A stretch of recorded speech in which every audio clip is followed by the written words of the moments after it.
My name's Kendra McMahon, and I'm working at Bath Spa University, where I've been for quite a while now. And yeah, part of the TAPS project since its beginnings, really. I was quite shocked when I looked back to see it actually started back really at the turn of the millennium. So 1999 to 2002, we had a project called Improving Science Together. It was a local project in the Southwest. We were working with teachers and also local authority advisors in Bristol and South Gloucestershire. 20 primary schools, 4 secondary schools, 2 teachers from each. And we were all getting really quite good at helping children to do inquiries, hands-on inquiries. There was lots of action, lots of equipment, children being really busy in classrooms. And this was all seen as really positive, but also a bit overwhelming, also a bit much, both for children and for teachers. We realised that teachers were just finding assessing, making judgments about what on earth was going on in these lively, busy classrooms too much. And as we were trying to help them do better lessons, to help children get better at science inquiry, obviously how you assess is a key part of that, because if you don't know how children are getting on, you don't know what to do to help them. So this was kind of the problem that we were trying to solve. And we ended up developing these focused assessments. And the key features, I suppose, of those are that they're not kind of a test or something that's a bolt-on extra. So they very much are embedded within your normal practice. So we looked for about 2/3 of the way through. So they'd have time to learn a few skills and be able to apply them. And so we picked a particular science inquiry and we picked a focus that seemed kind of pertinent for that topic. And then we really designed this plan for what the teachers would look for. Actually, at the time, we had this thing called the QCA schemes of work. So actually, there was quite a lot of consistency in practice across schools. I think that made it easier for us. There's much more diversity now.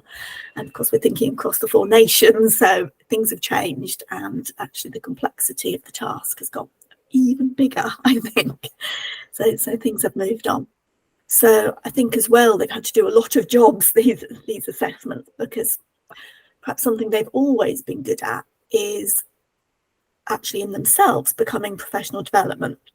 Because by having these supportive plans to work from, which help you see what you're going to notice, it meant that your noticing was better in all contexts, because you had some hooks to hang your observations on, you had some directions to look in, things to really see that just went beyond the kind of hubbub of managing the difficulties and the busyness of a classroom with lots of kit and practical stuff going on. It's been quite interesting trying to understand how cognitive science can help us really as teachers and as researchers to make sense of learning and teaching through this kind of different lens, really. So as far as the focused assessment tasks were concerned, I think immediately we were able to recognise that the emphasis in cognitive psychology on attention, this was one of the early things that came out. People might remember that invisible gorilla experiment that spread really widely. And people realised that actually all of us have limited attention, and wherever we direct it, that's the information that we absorb. And that helped us really to explain and perhaps give a language for this feeling of overload that teachers were experiencing when they were trying to kind of manage busy classrooms and make sense of what the children were learning. So it helped us understand that what the tasks are doing is they're helping teachers to focus their attention by making particular things salient that are kind of might be otherwise invisible and buried in the classroom. So that was quite a useful concept, I think, for us. And kind of married along with that, I think we're now all quite familiar with this idea of cognitive overload, which is this idea, again, that we can only take in so much information at once before it all just becomes too much.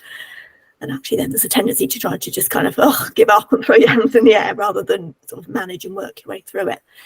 So those concepts, I think, have really helped us understand how the focused assessments are working. And perhaps over time there'll be ways that we can refine them even more as we come to understand the cognitive psychology a bit better.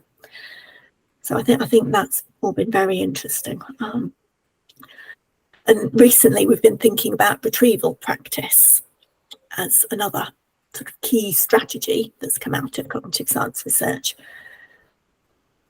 And I think perhaps we've yet to really integrate that into our thinking about the focused assessments, but I think there's room for manoeuvre there, because what we're increasingly seeing, I think, is that we can go beyond seeing retrieval as quite limited recall of facts and information to seeing it as applying. That might be one way you can see it, is you're retrieving information when you're applying it in a different context. So I think we might be able to develop our thinking a bit there about how one of the things we might be doing through these focused assessment tasks is observing what's happening when children are retrieving and using and applying knowledge